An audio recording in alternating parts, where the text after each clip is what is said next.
This is a new chapter in our journey through the Tagalog personal pronouns.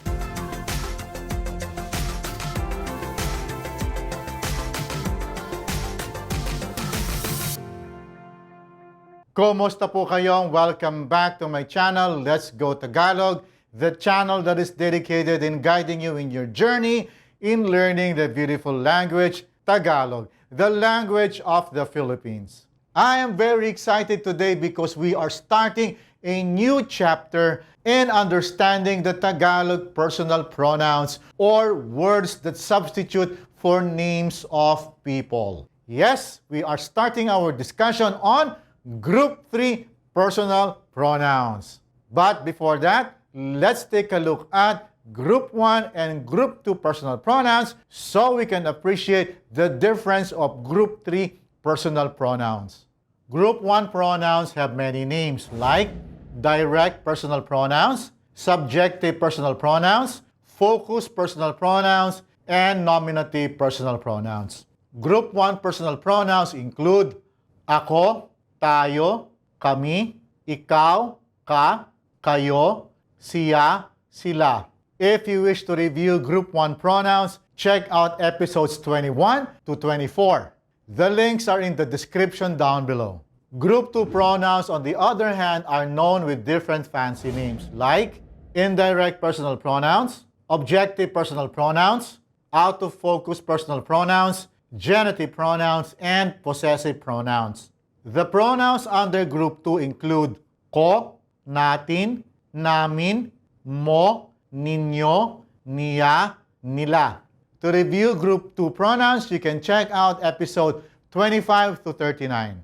Yes, that's a lot of episodes because the Tagalog personal pronouns is a huge topic. This channel has discussed this topic extensively and will continue to do so until we cover the entire table of the Tagalog personal pronouns. You will notice that there is no standard group names and different teachers and linguists will use different group names. But in this channel, we will simply call them Group 1, Group 2, and Group 3 personal pronouns. It's less complicated. Now, moving on to our new chapter, which is Group 3 personal pronouns. Group 3 personal pronouns are called by a few names like oblique personal pronouns, locative personal pronouns, and possessive personal pronouns.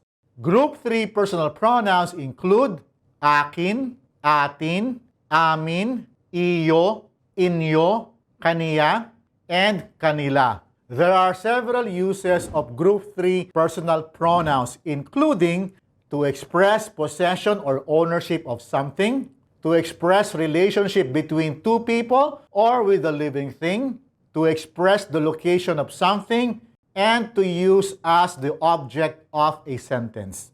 We will discuss these uses starting with to express possession or ownership of something. Wait a minute. Didn't we discuss this already in Group 2 pronouns? To give you a preview, Group 2 pronouns are used in the following instances. They are used as possessive pronouns expressing one's ownership of something. What's going on? It's like this. Both Group 2 and Group 3 personal pronouns have possessive qualities in them. Remember, Group 2 pronouns are ko, my, by me, natin, our, by us includes the listener, namin, our or by us excludes the listener, mo, your or by you, singular subject, ninyo, your or by you, plural subject, niya, his or her, or by him or by her, and nila, their or by them. While Group 3 personal pronouns are akin, mine, atin, ours, including the listener, amin, ours, excluding the listener, iyo, yours, single subject, inyo, yours, plural subject, kaniya, his or hers, and kanila, theirs. So, from these tables, the possessive nature of both groups is obvious. Now that we got that out of the way, let's move on. In order to use group 3 personal pronouns as a possessive pronoun or to express possession or ownership of something, you have to add a word before it. And that word is the preposition sa. Like, sa akin, mine. Sa atin, ours. Sa amin, ours.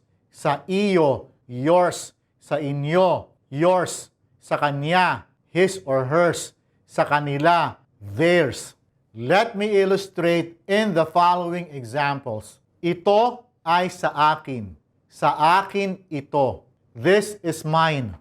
Iyan ay sa atin. Sa atin iyan. That is ours, including the listener. Ito ay sa amin. Sa amin ito. This is ours, excluding the listener. Ito ay sa iyo. Sa iyo ito. This is yours. Iyan ay sa inyo. Sa inyo iyan. That is yours, plural subject. Iyan ay sa kaniya. Sa kaniya iyan. That is his or hers. Ito ay sa kanila. Sa kanila ito. This is theirs. Let me just say that with sa being a preposition, which is the equivalent of in, on, at, group 3 pronouns point to a location where an object can be found. So it is not simply that this is mine. Sa points out that this is with me. That's why group 3 pronouns have a locative quality in them. Although this fact is not obvious even to a native speaker. As native speakers, we think of this sentence to be saying, this is mine, and not the other meaning. Let's have more examples. Ang lapis na ito ay sa akin. This pencil is mine. Let's break down this example a bit. Ang lapis na ito, word for word, means the pencil that is this. Ay sa akin, word for word, is mine. Or, what we have learned earlier, it can also mean is with me. Now, that is the formal form. Let's take a look at the casual form. Sa akin ang lapis na ito. This pencil is mine. Now, let's have some more examples. The grammatical principles are the same. Ang libro na ito ay sa atin. Sa atin ang libro na ito. This book is ours, including the listener. Ang gamit na ito ay sa amin. Sa amin ang gamit na ito. This stuff is ours, excluding the listener. Ang tasa na ito ay sa iyo. Sa iyo ang tasa na ito. This cup is yours. Ang regalo na ito ay sa inyo. Sa inyo ang regalo na ito. This gift is yours. Plural form. Ang kotse na ito ay sa kaniya. Sa kaniya ang kotse na ito. This car is his or hers. Ang bahay na ito ay sa kanila. Sa kanila ang bahay na ito. This house is theirs.